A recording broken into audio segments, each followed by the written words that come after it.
Hey guys, once again welcome back to my channel Corin UK.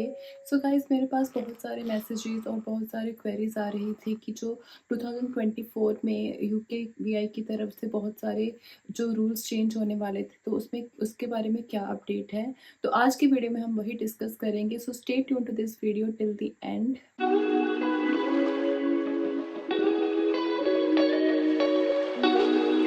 Guys, मेरे पास बहुत सारे मैसेजेस और क्वेरीज आ रही थी कि जो 2024 में यूकेवीआई की तरफ से कुछ जो रूल्स चेंजेस होने वाले थे, रूल्स इम्प्लीमेंट होने वाले थे रिगार्डिंग वर्क वीज़ा थ्रेशोल्ड या सैलरी थ्रेशोल्ड के रिलेटेड। तो वो चेंजेस कब से इम्प्लीमेंट होने वाले हैं, तो उसी के बारे में अपडेट क्या है, तो ये आज की वीडियो में वही आपके साथ डिस्कस करने वाली हूँ। सबसे पहली अपडेट है केयर वर्कर वीज़ा की तरफ से कि जो केयर वर्कर वीज़ा है, उनके जो डिपेंडेंट हैं उनके ऊपर बैन लगा दिया है यूकेवीआई ने कि जो केयर वर्कर वीज़ा पे लोग हैं आने वाले हैं, तो उनके जो डिपेंडेंट है वो उनको साथ में नहीं ला सकते। बट इसमें भी एक टाइमलाइन है।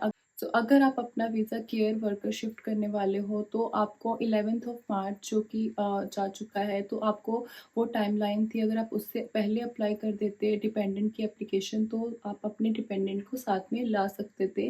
बट अभी क्या है, वो टाइम निकल चुका है। अब आप कोई भी अगर आप एप्लीकेशन, अगर आप विद इन यूके या आउटसाइड यूके भी अगर आप अप्लाई कर रहे हो अपने डिपेंडेंट के लिए, तो आप अपने डिपेंडेंट्स को साथ में नहीं ला सकते।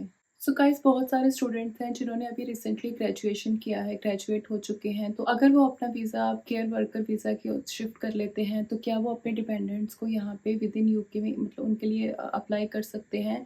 तो अभी तो क्या है कि वीडियो बनाने में थोड़ा सा मैंने डिले कर दिया है, तो उस रीज़न से आपके पास ये अपडेट लेट में आई है।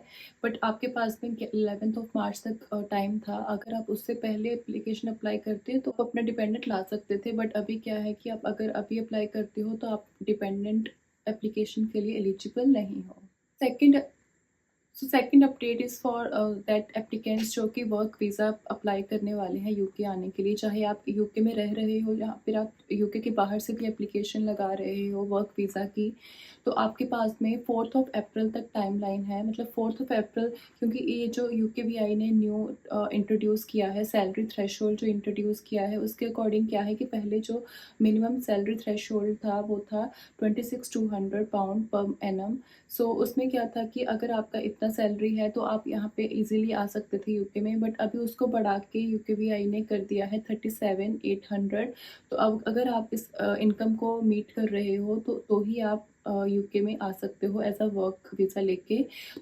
तो ये जो चेंजेस हैं वर्क वीज़ा के रिलेटेड, एलिजिबिलिटी के रिलेटेड, तो वो 4th अप्रैल 2024 से इम्प्लीमेंट होंगे। तो अगर आप 4th अप्रैल से पहले एप्लीकेशन लगा लेते हो, तो आपको ये सैलरी थ्रेशोल्ड जो मिनिमम थ्रेशोल्ड है, वो आपको मीट करने की ज़रूरत नहीं है। बट अगर आप लेट हो जाते हो, आपको 4th अप्रैल के बाद में एप्लीकेशन लगाते हो, तो आपको ये जो अभी अपडेटेड थ्रेशोल्ड है, वो आपको वो मीट करना पड़ेगा। सो गाइस, थर्ड अपडेट है स्पाउस वीज़ा या फिर फैमिली वीज़ा के लिए। अगर आपके पास में ब्रिटिश सिटीजनशिप है और आपके पास आईएलआर है, तो अगर आप अपनी फैमिली को यूके में बुलाना चाहते हो, तो उसका जो मिनिमम सैलरी थ्रेशोल्ड है, इनकम थ्रेशोल्ड है, वो भी यूकेवीआई ने बढ़ा के, पहले होता था 18,600, उसको बढ़ा के इन्होंने 29,000 कर दिया है 2024 से। तो अगर आप भी यूके के रेजिडेंट हो, ब्रिटिश सिटीजन हो, तो अगर आप अपने फैमिली या अपने बच्चों को यूके में बुलाना चाहते हो परमानेंटली, तो उसके लिए भी आपको ये जो मिनिमम थ्रेशोल्ड है इनकम का, वो मीट करना पड़ेगा।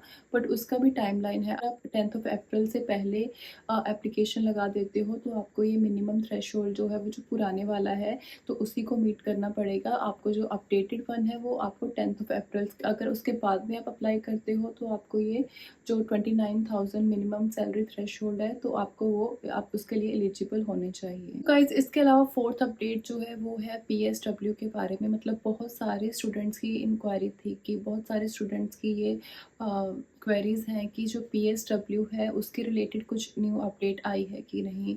तो पीएसडब्ल्यू के रिलेटेड दिसंबर में जो है वो इन्होंने बोला था कि वो जनवरी में इसको रिव्यू करेंगे, पीएसडब्ल्यू को रिव्यू करेंगे। बट टिल जनवरी 2024 अभी तक इसको कुछ भी इस पर अपडेट या कुछ भी डिस्कशन नहीं हुआ। सो बहुत सारे स्टूडेंट्स हैं जो सितंबर इनटेक में आए थे, उनकी डिग्री कंप्लीट होने वाली है, तो अभी उनको है कि उनको पीएसडब्ल्यू के लिए अप्लाई करना है। बट पीएसडब्ल्यू अप्लाई करने से पहले वो चाहते हैं कि अगर कोई अपडेट है पीएसडब्ल्यू के कुछ रूल चेंजेस हैं तो वो कब से इम्प्लीमेंट होंगे, क्या वो एलिजिबल हैं, तो वो सब अभी अंडर रिव्यू है। अभी इसके बारे में कुछ भी अपडेट नहीं आई है। अगर आप पीएसडब्ल्यू अप्लाई करना चाहते हो अभी तो आप आराम से कर सकते हो। अभी तक कोई भी इस पे अपडेट नहीं है कि इसमें क्या चेंजेस होने वाले हो। तो अगर आप एलिजिबल हो अभी भी तो आप अपना या अपनी फैमिली का, अपने स्पाउस का, अपने बच्चों का पीएसडब्ल्यू अप्लाई कर दीजिए जल्दी से, ताकि अगर इन फ्यूचर भी अभी तक कुछ ऐसा डिस्कशन में नहीं है कि पीएसडब्ल्यू में कुछ चेंजेस होंगे, तो जब तक कि कोई अपडेट आती है तब तक आप अपनी एप्लीकेशन आराम से लगा सकते हैं। एक और अपडेट है स्टूडेंट्स के लिए कि जो जनवरी इनटेक में लोग आने वाले थे, स्टूडेंट्स आने वाले थे, उनकी क्वेरीज थी कि मतलब अभी इतना रूल स्ट्रिक्ट हो चुके हैं यूके गवर्नमेंट के कि अभी मतलब इसमें मतलब जो स्टूडेंट एप्लीकेशंस हैं वो बहुत ज़्यादा कम हो चुकी हैं as compare to previous years.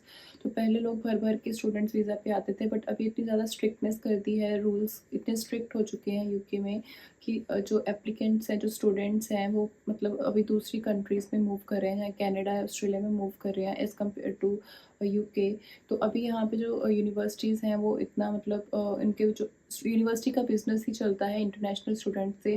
तो अगर उनके पास में इंटरनेशनल स्टूडेंट्स कम हो गए हैं तो उनका जो मतलब उनको भी काफ़ी सारी प्रॉब्लम्स आ रही हैं कि उनका जो ऑलरेडी जो इंटरनेशनल स्टूडेंट्स यहाँ पे हैं तो अभी वो क्या कर रहे हैं कि उनकी फ़ीस जो है वो ज़्यादा इंक्रीज़ कर रहे हैं, क्योंकि जो बाकी एप्लीकेंट्स जो नहीं आए वो उनका जो भरपाई है वो यहाँ से कर सकें। तो ऐसी बहुत सारी दिक्कतें आ रही हैं स्टूडेंट्स को कि यूके आने के लिए सोच रहे हो और अप्लाई करना चाहते हो तो आप भी मतलब पूरा अच्छे से पहले देख लीजिए, क्योंकि यहाँ पे पहले क्या था यूके में कि यहाँ पे स्टूडेंट्स आते थे तो उनके पास में आगे वीज़ा एक्सटेंड करना इजी था, उनको ज़्यादा स्ट्रिक्टनेस नहीं थी। तो अभी बहुत ज़्यादा स्ट्रिक्टनेस हो चुकी है, तो इसलिए अगर आप यूके की बजाय कोई और कंट्री कंसिडर कर सकते हो तो वो भी एक अच्छा ऑप्शन है। बट हो सकता है कि इन फ्यूचर मतलब गवर्नमेंट थोड़ा सा लीनियंट हो जाए, बट अभी के लिए अभी बहुत ज़्यादा स्ट्रिक्टनेस है। गाइस यही था आज की वीडियो में। अगर आज की वीडियो आपको थोड़ी सी इन्फॉर्मेटिव लगी है, आपको थोड़ी सी हेल्प हुई है इससे, तो प्लीज़ आप इस वीडियो को लाइक करें, शेयर करें एंड मेरे चैनल को सब्सक्राइब करें। Thank you for watching.